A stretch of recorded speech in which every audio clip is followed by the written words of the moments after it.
پرندے نے کہا، اسی نے جس نے تجھے سکھایا، جس نے موسیٰ علیہ السلام سے درخت کے ذریعے بات کی، جس نے سلیمان علیہ السلام سے پرندوں کی زبان سمجھنے کی طاقت دی، جس نے محمد صلی اللہ علیہ وآلہ وسلم کو معراج پر بلایا، کیا وہ پرندے کو بولنے کی طاقت نہیں دے سکتا؟ درخت کا جھکنا یہ سننا تھا کہ بہت بڑا کالا درخت جسے لوگ شیخ السود کہتے تھے لرزنے لگا، اس کی شاخیں ہلنے لگیں، پتے جھڑنے لگے، پھر وہ پورا درخت جھک کر حضرت غوث پاک کے قدموں پر سجدے میں گرنے لگا۔ وہاں پر کچھ باغبان کام کر رہے تھے، انہوں نے یہ منظر دیکھا تو ان کے ہوش اڑ گئے۔ ایک باغبان نے چیخ کر کہا، یہ بچہ کون ہے؟ یہ تو جادوگر ہے۔ دوسرے باغبان نے کہا، نہیں، یہ کوئی جادو نہیں بلکہ یہ اللہ کا ولی ہے۔ حضرت غوث پاک نے فوراً درخت کی طرف رخ کیا اور فرمایا، اے درخت، اللہ کے سوا کسی کو سجدہ نہ کرو، میں بندہ ہوں، اللہ کا بندہ، سجدہ صرف اللہ کے لیے ہے۔ درخت فوراً سیدھا ہو گیا، اس کی جڑیں زمین میں پیوست ہو گئیں اور وہ پہلے سے بھی زیادہ مضبوط کھڑا ہو گیا۔ باغبان حیران تھے، ان میں سے دو نے فوراً کلمہ پڑھ کر اسلام قبول کر لیا۔ انہوں نے کہا، ہم نے آج وہ دیکھ لیا جو ہم نے کبھی نہیں دیکھا تھا۔ ایک پرندہ بول رہا تھا، ایک درخت جھک رہا تھا اور یہ چھوٹا بچہ اس سب کو اپنی ایک نظر میں کنٹرول کر رہا تھا۔ واقعی یہ اللہ کا ولی ہے۔ سبق اور عبرت۔ اس کرامت سے میرے محترم بزرگوں، بھائیوں بہنوں، ہمیں یہ سبق ملتا ہے کہ اللہ کے اولیاء کی عظمت بچپن سے ہی ظاہر ہو جاتی ہے، نیز یہ کہ ہر چیز اللہ کی تسبیح کر رہی ہے، خواہ ہم سنیں یا نہ سنیں۔ اور سب سے بڑا سبق یہ ہے کہ کسی مخلوق کو سجدہ نہیں کرنا چاہیے، چاہے وہ درخت ہو یا انسان۔ میرے محترم بزرگوں، بھائیوں بہنوں، دوسری کرامت آگ کا ٹھنڈا ہو جانا اور گلاب کی پنکھڑیاں، ظالم حاکم کا انجام۔ شہر میں آمد۔ حضرت غوث پاک جب جوان ہوئے تو آپ نے اپنے شیخ سے تعلیم حاصل کی اور پھر آپ نے تبلیغ دین شروع کر دی۔ آپ کا نام دور دور تک پھیل گیا تھا، لوگ آپ سے محبت کرتے تھے اور بڑی دور سے آپ کے پاس فیض حاصل کرنے آتے تھے۔ لیکن ایک شہر تھا جس کا نام دستجرد تھا، جہاں کا حاکم بہت ظالم تھا۔ اس کا نام ناصر الدولہ تھا۔ وہ لوگوں پر بہت ظلم کرتا تھا، ٹیکس لیتا تھا اور علماء و مشائخ کو ستاتا تھا۔ جب اس حاکم نے سنا کہ حضرت غوث پاک لوگوں میں مقبول ہو رہے ہیں تو اسے غیرت آئی۔ اس نے کہا، یہ شخص میرے شہر میں آ کر میری حکومت کو کمزور کر رہا ہے، لوگ اس کے پاس جاتے ہیں اور مجھے چھوڑ دیتے ہیں۔ گرفتاری کا حکم۔ حاکم نے اپنے سپاہیوں کو حکم دیا، جا کر اس شیخ عبد القادر کو پکڑ لاؤ، میں اسے سب کے سامنے جلاؤں گا تاکہ کوئی میرے خلاف آواز اٹھانے کی جرأت نہ کرے۔ سپاہیوں نے حضرت غوث پاک کو تلاش کیا اور آپ کو ایک مسجد میں عبادت کرتے ہوئے پایا۔ انہوں نے آپ کو گھیر لیا اور کہا، آپ ہمارے ساتھ چلیں، حاکم صاحب آپ کو بلوا رہے ہیں۔ حضرت غوث پاک نے فرمایا، میں تمہارے حاکم کے پاس نہیں جا سکتا، میں اللہ کے حضور میں ہوں، اس کی عبادت میں مشغول ہوں، اگر وہ مجھ سے ملنا چاہتا ہے تو خود یہاں آئے۔ سپاہیوں نے جواب دیا، آپ کو جانا ہی ہوگا ورنہ ہم آپ کو زبردستی لے جائیں گے۔ آپ نے فرمایا، جو اللہ کی پناہ میں ہو اسے کوئی زبردستی نہیں کر سکتا۔ لیکن سپاہیوں نے آپ کو اٹھا لیا اور حاکم کے پاس لے گئے۔ آگ کا حکم۔ حاکم نے کہا، اے عبد القادر، کیا تم وہی ہو جو لوگوں کو میرے خلاف بھڑکا رہے ہو؟ آپ نے فرمایا، میں کسی کے خلاف نہیں بھڑکاتا، میں صرف اللہ کا کلمہ بلند کرتا ہوں۔ اگر تم مسلمان ہو تو سنو، ورنہ جو کرنا ہے کرو۔ حاکم غصے سے لال پیلا ہو گیا۔ اس نے حکم دیا کہ ایک بہت بڑی آگ جلاؤ، اس شخص کو اس آگ میں پھینک دو تاکہ ہر کوئی دیکھے کہ میرے خلاف جانے کی کیا سزا ہے۔ سپاہیوں نے شہر کے چوک میں بہت بڑی آگ جلائی، لکڑیاں، گھاس، تیل، سب کچھ اس آگ میں ڈال دیا گیا۔ آگ بھڑک اٹھی، اس کی لپٹیں آسمان کو چھونے لگیں۔ سب لوگ دور کھڑے ہو کر دیکھ رہے تھے۔ حاکم نے کہا، اب اس شخص کو اس آگ میں ڈالو، آگ کا گلاب بن جانا۔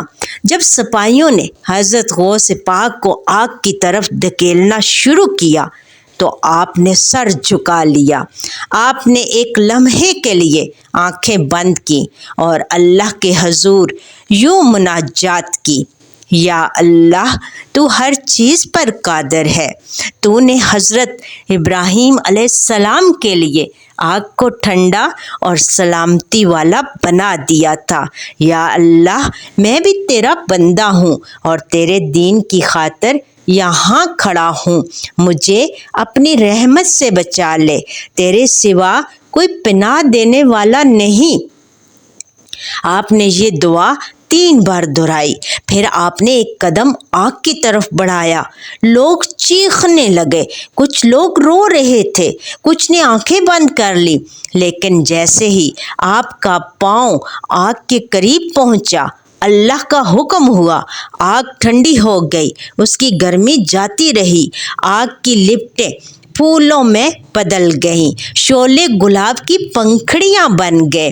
حضرت غوث پاک اس آگ کے بیچوں بیچ کھڑے ہو گئے اور فرمایا، آؤ دیکھو، اللہ کی قدرت دیکھو۔ آگ بھی اللہ کے حکم سے ٹھنڈی ہو جاتی ہے جب وہ اپنے بندوں پر رحم فرماتا ہے۔ آپ کے جسم پر کوئی جلن نہیں تھی، آپ کے کپڑے ویسے ہی تھے جیسے تھے، آپ کے چہرے پر نور تھا۔ حاکم کی توبہ۔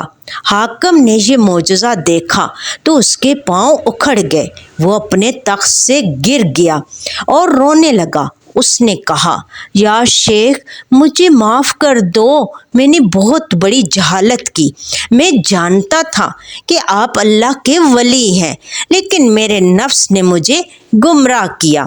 وہ حاکم فوراً حضرت غوث پاک کے قدموں میں گر گیا اور کہنے لگا، مجھے توبہ کی توفیق دے دیجئے، میں اپنا تخت چھوڑ دوں گا، میں اپنا مال چھوڑ دوں گا، بس آپ کا ایک مرید بننا چاہتا ہوں۔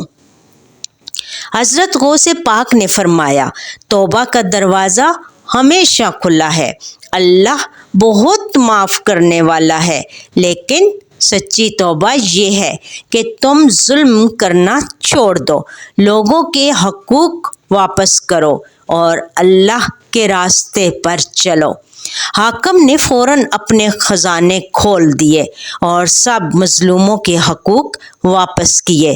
اس نے اپنی تلوار توڑ دی اور اپنے تخت کو آگ لگا دی۔ وہ حضرت غوث پاک کا ایک سچا مرید بن گیا اور باقی زندگی عبادت میں گزاری۔ اس دن شہر کے سینکڑوں لوگوں نے حضرت غوث پاک کے ہاتھ پر بیعت کی۔ میرے محترم بزرگوں، بھائیوں، بہنوں، اس سے ہمیں سبق اور عبرت یہ ملتی ہے کہ اس کرامت سے کہ اللہ پر بھروسہ کرنے والے کبھی ذلیل نہیں ہوتے۔ دوسرا یہ کہ توبہ کا دروازہ ہمیشہ کھلا ہے، چاہے گناہ کتنا ہی بڑا کیوں نہ ہو۔ تیسرا یہ کہ اللہ کی رحمت اس کے غضب پر غالب ہے۔ میرے محترم بزرگوں، بھائیوں بہنوں، تیسری کرامت سمندر میں ڈوبتے ہوئے افراد کی نجات۔ طوفان کے بیچوں بیچ امن۔ سفر کی ابتدا حضرت غوث پاک ایک مرتبہ اپنے چند مریدوں کے ساتھ تجارتی قافلے میں سوار ہو کر سمندری سفر پر نکلے۔ آپ کا مقصد ایک جزیرے پر جانا تھا جہاں لوگ شرک کرتے تھے تاکہ انہیں توحید کا پیغام دیا جا سکے۔ کشتی بہت بڑی تھی، اس میں تقریباً 200 افراد سوار تھے۔ ان میں تاجر، مسافر، بچے، بوڑھے، عورتیں سب تھے۔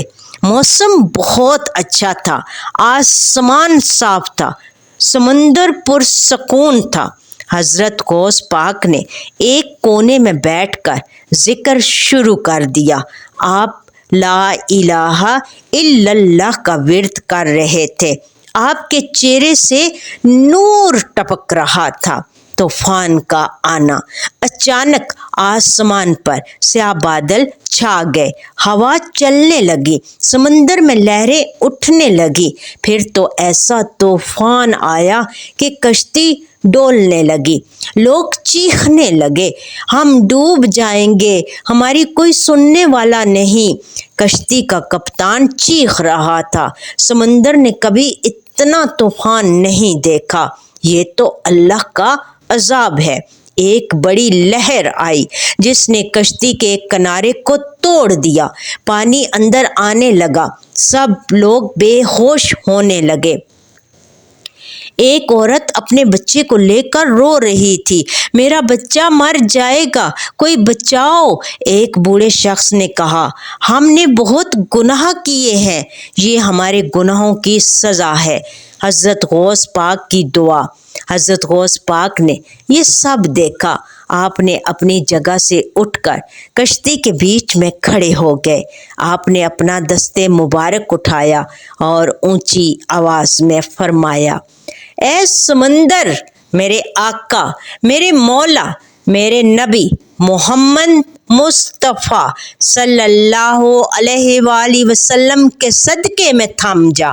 اے اللہ، تو نے فرمایا ہے کہ جو مجھ سے دعا مانگے میں اسے دیتا ہوں۔ یا اللہ، میں تجھ سے ان بے کسوں کے لیے دعا مانگتا ہوں، انہیں بچا لے۔ آپ نے یہ دعا 3 بار پڑھی، پھر آپ نے سمندر کی طرف اشارہ کیا، فوراً ہوا رک گئی، سمندر پرسکون ہو گیا، لہریں غائب ہو گئیں، سورج نکل آیا۔ کشتی کے مسافر حیران تھے، انہوں نے دیکھا کہ پانی اندر آنا بند ہو گیا ہے، کشتی ٹھیک ہو گئی ہے۔ ڈوبے ہوئے شخص کا معجزاتی طور پر واپس آنا۔ لیکن ایک شخص تھا جو طوفان کے دوران پانی میں گر چکا تھا، اس کا نام حاجی قاسم تھا۔ وہ ایک تاجر تھا، سب نے اسے ڈوبتے دیکھا تھا، اب اس کا جسم غائب تھا۔ لوگوں نے کہا، حاجی قاسم تو مر گیا، وہ بچ نہیں سکتا۔ حضرت غوث پاک نے کشتی کے کنارے کھڑے ہو کر جب سمندر کی طرف دیکھا تو آپ نے فرمایا، حاجی قاسم زندہ ہے اور وہ واپس آئے گا۔ سب نے حیرت سے دیکھا۔ آپ نے سمندر کی طرف اشارہ کیا اور فرمایا، اے سمندر، اللہ کے حکم سے اس شخص کو نکال دے جسے تو نے لے لیا تھا۔ اتنا کہنا تھا کہ سمندر کی سطح پھٹی اور حاجی قاسم زندہ باہر آ گیا۔ اس کے کپڑے بالکل خشک تھے، اس کے چہرے پر نور تھا۔ سب لوگ چیخ اٹھے، اللہ اکبر، اللہ اکبر۔ اس کرامت سے میرے محترم بزرگوں، بھائیوں بہنوں، ہمیں یہ سبق ملتا ہے کہ اللہ کے ولی کی دعا کبھی رد نہیں ہوتی۔ دوسرا یہ کہ اللہ کی قدرت ہر چیز پر حاوی ہے، یہاں تک کہ موت کے بعد بھی وہ جب چاہے زندہ کر سکتا ہے۔ تیسرا یہ کہ حضرت غوث پاک کی ذات میں اللہ نے یہ طاقت رکھ دی تھی کہ وہ اللہ کے حکم سے ڈوبے ہوئے کو بھی نکال سکتے ہیں۔ میرے محترم بزرگوں، بھائیوں بہنوں، چوتھی کرامت غائب خانہ حاضر ہونا، مسافروں کی مہمانی، مسافروں کا آنا۔ جب حضرت غوث پاک جب بغداد میں تشریف فرما تھے تو آپ کا مدرسہ اور خانقاہ ہمیشہ لوگوں سے بھری رہتی تھی۔ ہر روز سینکڑوں لوگ آپ سے فیض حاصل کرنے آتے تھے۔ مسافر دور دور سے آتے تھے اور آپ کی خانقاہ میں قیام کرتے تھے۔ ایک دن شام کے وقت مغرب کی اذان سے کچھ دیر پہلے تقریباً 50 مسافر ایک قافلے کی صورت میں آپ کی خانقاہ میں آئے۔ وہ بہت تھکے ہوئے اور بھوکے تھے۔ انہوں نے کہا، یا سیدی، ہم نے 3 دن سے کچھ نہیں کھایا، ہم راستے میں ڈاکوؤں سے لڑتے ہوئے آئے ہیں، ہمارے پاس کچھ نہیں ہے، برائے کرم ہمیں کچھ کھانا دے دیجیے۔ حضرت غوث پاک نے ان کے چہروں پر دکھ اور تھکاوٹ دیکھی، آپ کا دل نرم ہو گیا۔ آپ نے انہیں اندر آنے کا حکم دیا اور کہا، آپ لوگ آرام کریں، ابھی کھانا آتا ہے۔ بیگم سے گفتگو۔ حضرت غوث پاک اپنے حجرے میں گئے جہاں آپ کی بیگم صاحبہ ام عبداللہ موجود تھیں۔ آپ نے ان سے پوچھا، آج رات کے کھانے میں کیا ہے؟ بیگم صاحبہ نے کہا، یا سیدی، آج تو صرف 3 روٹیاں ہیں، اتنے بڑے قافلے کو کیا کھلاؤں گی؟ ہم تو خود بھی آج روزے سے ہیں، 3 روٹیاں صرف ہمارے لیے بھی کم ہیں، 40-50 مسافروں کو کیا کھلائیں؟ حضرت غوث پاک نے مسکرا کر کہا، بیگم، اللہ کا فضل اس سے بہت بڑا ہے، آپ وہ 3 روٹیاں لا کر میرے سامنے رکھ دیں، پھر دیکھیں اللہ کیا کرتا ہے۔ بیگم صاحبہ نے روٹیاں لا کر رکھ دیں۔ وہ 3 روٹیاں تھیں، چھوٹی سی اور سوکھی ہوئی۔ دعا اور معجزہ۔ حضرت غوث پاک نے وضو کیا اور 2 رکعت نفل ادا کیے، پھر آپ نے اپنے ہاتھ اٹھائے اور دعا مانگی، یا اللہ، تو نے حضرت عیسیٰ علیہ السلام کے ہاتھوں پر آسمان سے خوان نازل کیا تھا، تو نے حضرت محمد مصطفیٰ صلی اللہ علیہ وآلہ وسلم کے ہاتھوں پر تھوڑے سے کھانے سے ہزاروں کو سیر کیا تھا۔ یا اللہ، میں تیرا بندہ ہوں، یہ تیری مخلوق ہے جو بھوکی ہے، تیرے فضل سے انہیں کھلا دے۔ آپ نے ان 3 روٹیوں پر اپنا دست مبارک پھیرا، پھر بیگم سے کہا، اب جا کر دیکھیں۔ بیگم صاحبہ نے جب دیکھا تو ان کی آنکھیں پھٹ گئیں۔ 3 روٹیاں اتنی بڑھ چکی تھیں کہ ایک پوری ٹوکری بھر گئی، پھر دوسری ٹوکری، پھر تیسری ٹوکری۔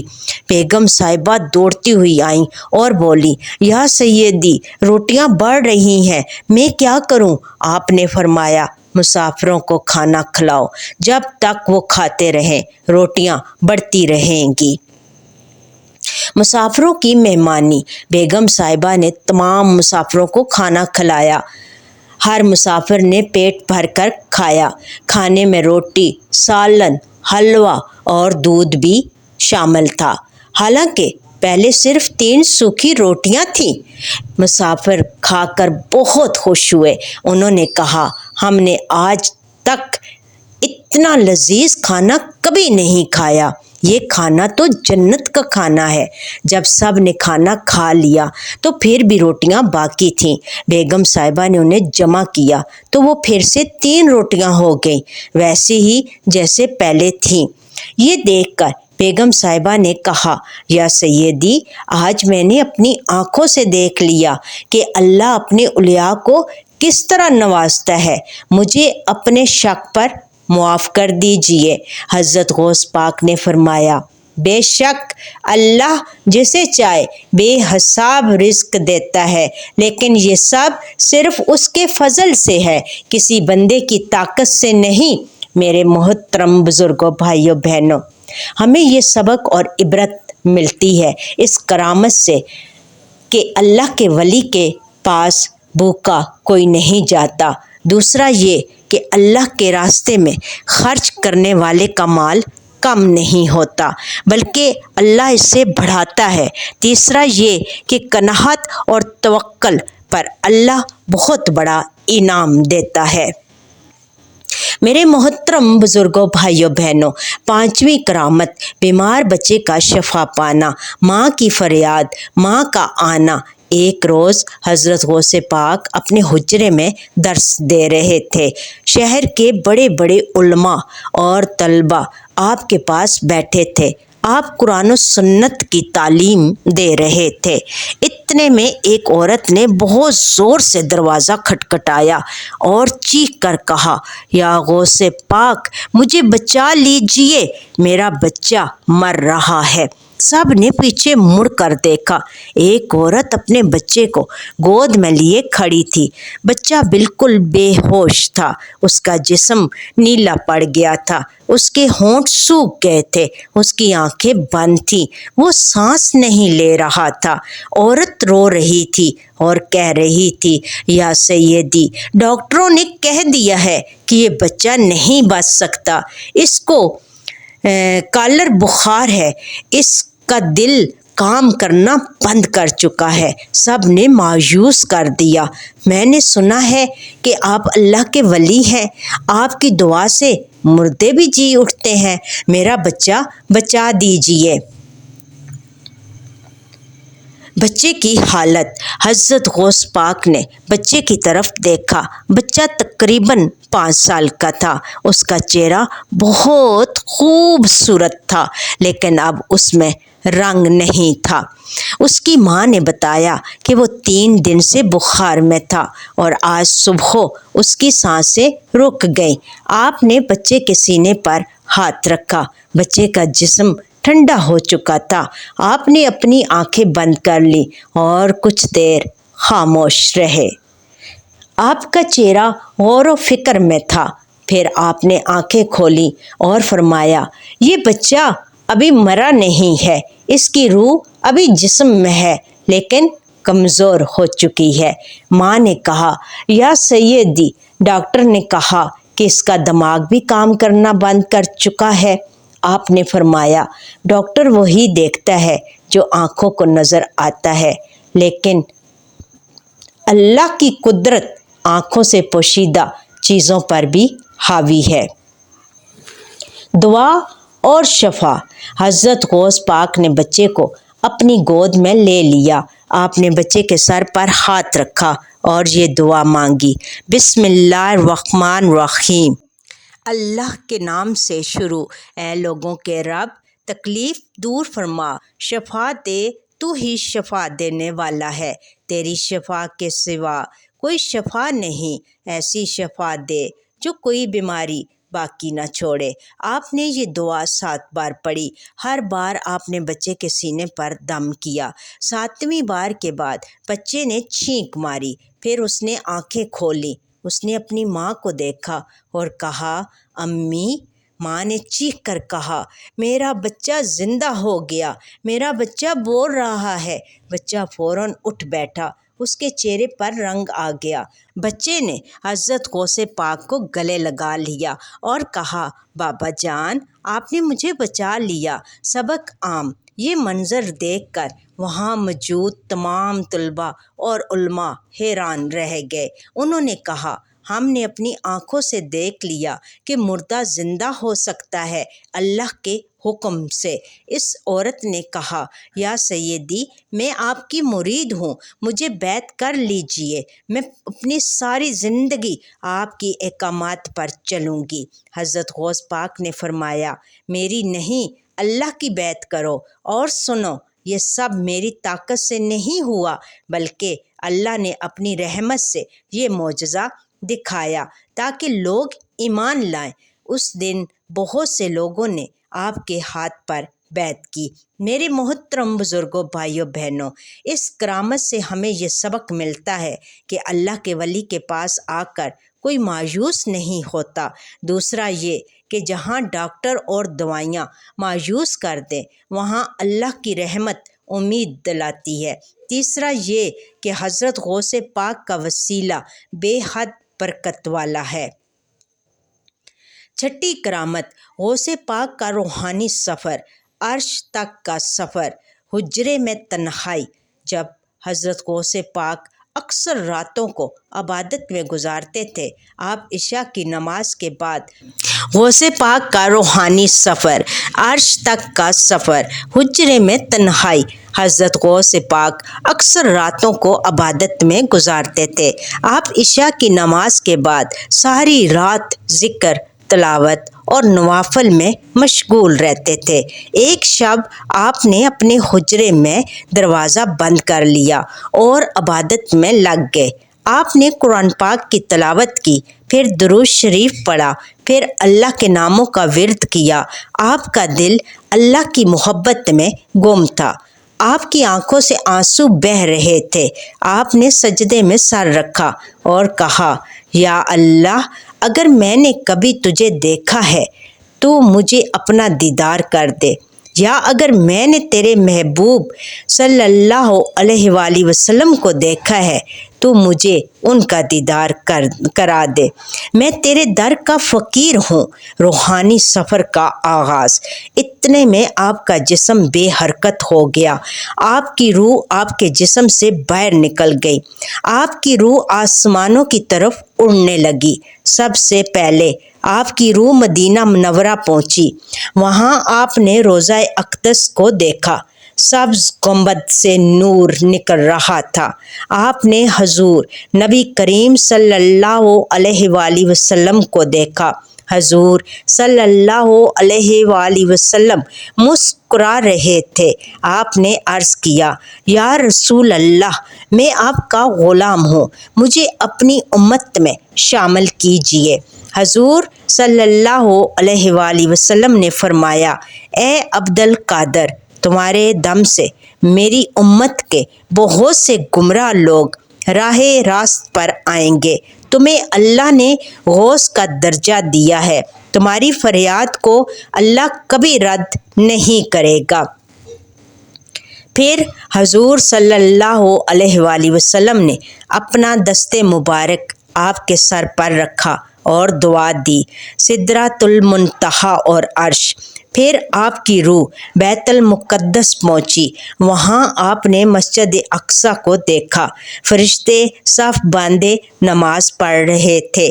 آپ نے ان کے ساتھ نماز ادا کی۔ پھر آپ کی روح 7ویں آسمانوں سے گزری۔ ہر آسمان پر آپ نے انبیاء کرام کو دیکھا۔ حضرت آدم، حضرت ادریس، حضرت نوح، حضرت ابراہیم، حضرت موسیٰ، حضرت عیسیٰ علیہ السلام، سب نے آپ کو سلام کیا اور آپ کی آمد پر خوشی کا اظہار کیا۔ پھر آپ سدرۃ المنتہا پہنچے۔ وہاں ایک بہت بڑا درخت تھا جس پر نور کے پرندے تسبیح کر رہے تھے۔ پھر آپ عرش الہی کے قریب پہنچے۔ آپ نے عرش کے سامنے سجدہ کیا اور اللہ سے مناجات کی، یا اللہ، تو پاک ہے، تیری رحمت لامحدود ہے۔ میں تجھ سے اپنی امت کی مغفرت کی دعا مانگتا ہوں۔ جو مجھے پکارے اسے تو سن لے، جو مجھے یاد کرے اسے تو یاد رکھ، جو میرے وسیلے سے تجھ سے مانگے اسے تو نامراد نہ کر۔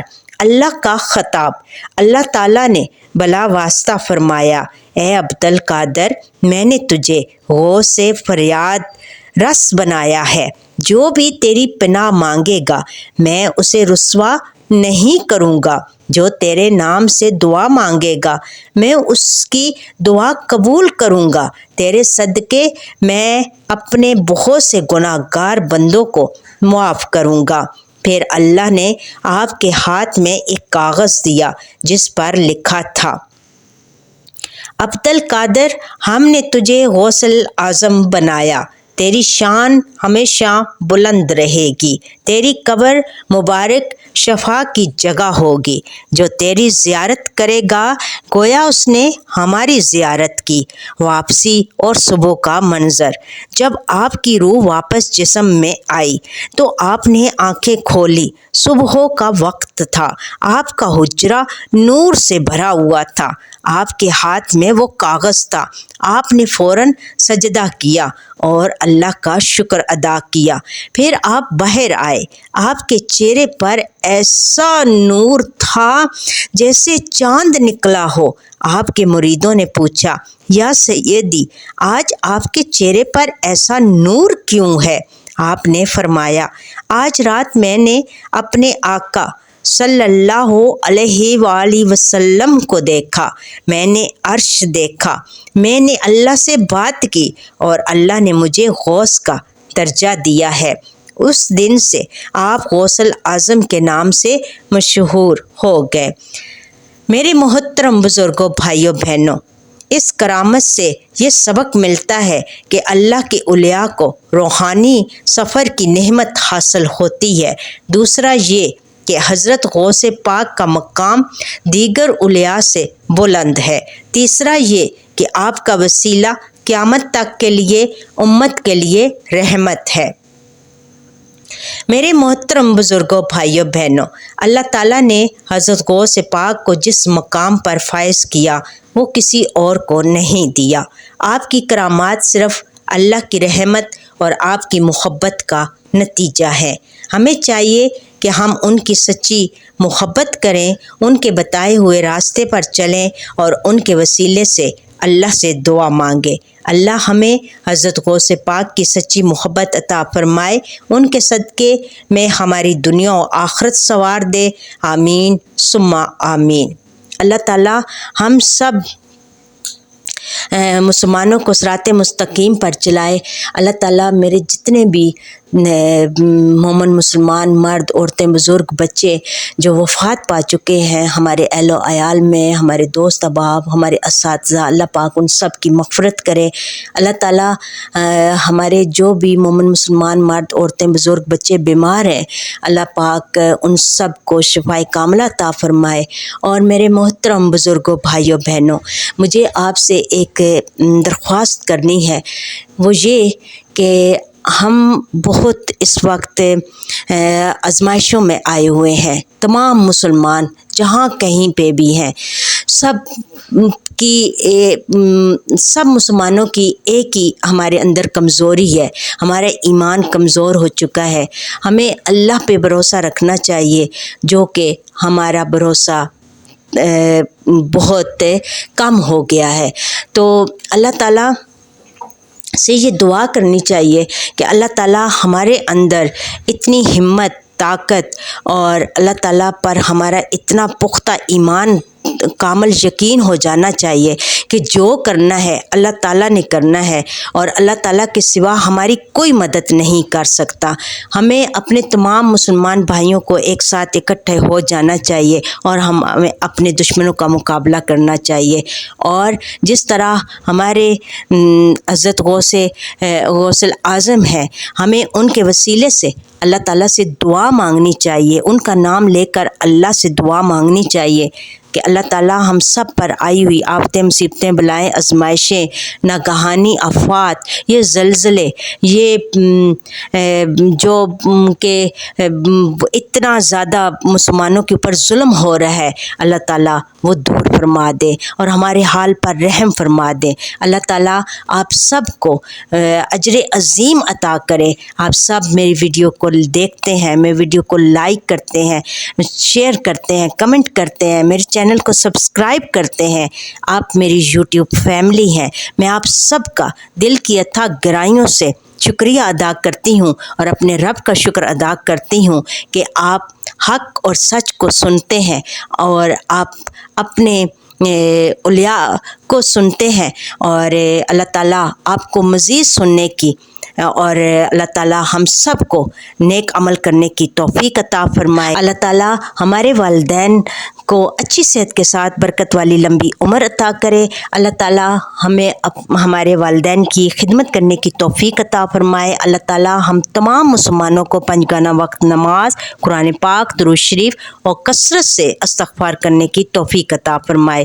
اللہ تعالیٰ ہم سب کو حج اور عمرہ کرنے کی سعادت نصیب کرے۔ اللہ تعالیٰ ہمارے جو بھائی بزرگ بچے پردیسوں میں ہیں، پریشانیوں میں ہیں، ہم نہیں جانتے کہ وہ کن آزمائشوں میں ہیں، اللہ پاک ان سب کے لیے آسانیاں کرے۔